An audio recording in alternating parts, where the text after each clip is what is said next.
کے پی میں security forces کے 2 آپریشن، بھارتی اسپانسرڈ فتنۃ الخوارج کے 15 دہشت گرد ہلاک۔ کراچی میں 10 اور دتہ خیل میں 5 خوارج انجام کو پہنچ گئے۔ ہلاک دہشت گردوں میں مرکزی سرغنہ غلام محسود بھی شامل۔ ISPR کے مطابق دونوں علاقوں میں کلیئرنس آپریشن جاری ہے۔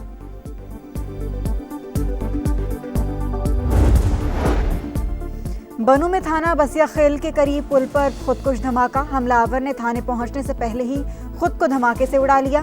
پولیس کا علاقے کو گھیرے میں لے کر سرچ آپریشن۔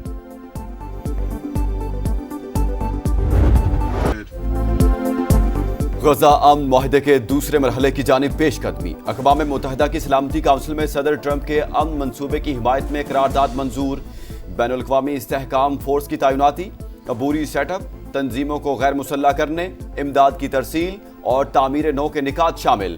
قرارداد کے حق میں 13 ووٹ پڑے۔ روس اور چین نے ووٹنگ میں حصہ نہیں لیا۔ امریکی مندوب نے کہا قرارداد سے فلسطینی عوام کے حق کے خود ارادیت کی راہ ہموار ہوگی۔ امریکی صدر ڈونلڈ ٹرمپ کی دنیا کو مبارکباد۔ سوشل میڈیا پر پیغام میں کہا سلامتی کونسل نے بورڈ آف پیس کی توثیق کی، جس کی سربراہی میں خود کروں گا۔ بورڈ ممبران کا اعلان آنے والے ہفتے میں کیا جائے گا۔ صدر ٹرمپ کا قرارداد کی منظوری پر پاکستان سمیت دیگر ممالک سے اظہار تشکر۔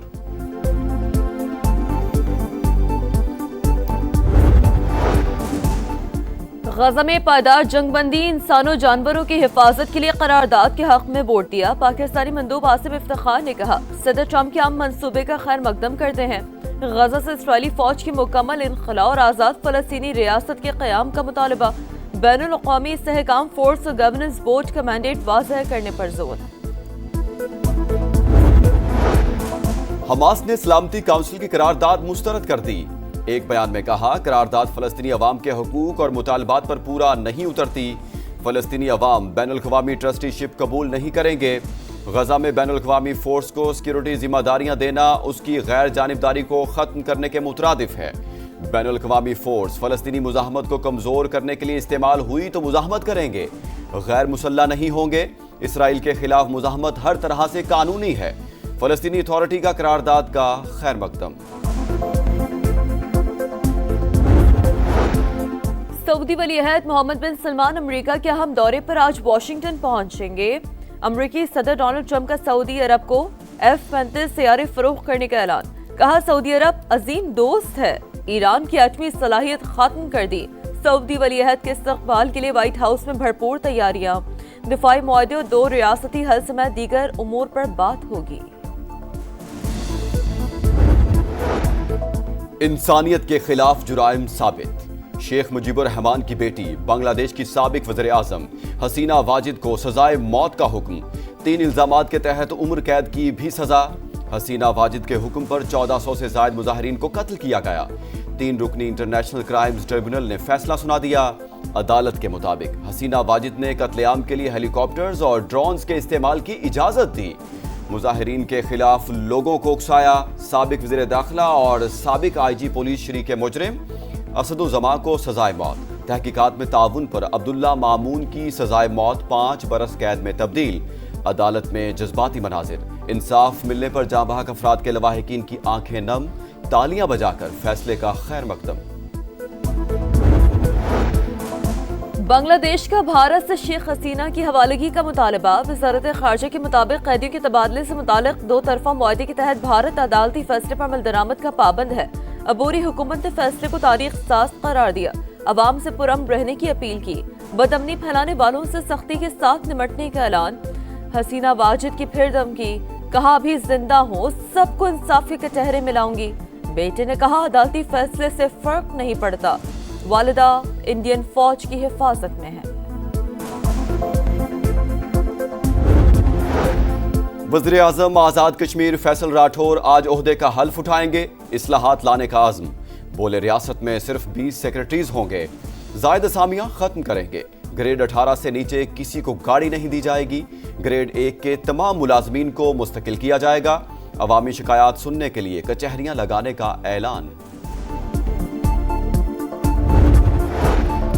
ریلوے کی اپ گریڈیشن کے لیے رقم فوری دیں گے، وسطی ایشیا تک روٹ بحال کریں تو معیشت کو 4 چاند لگ جائیں گے۔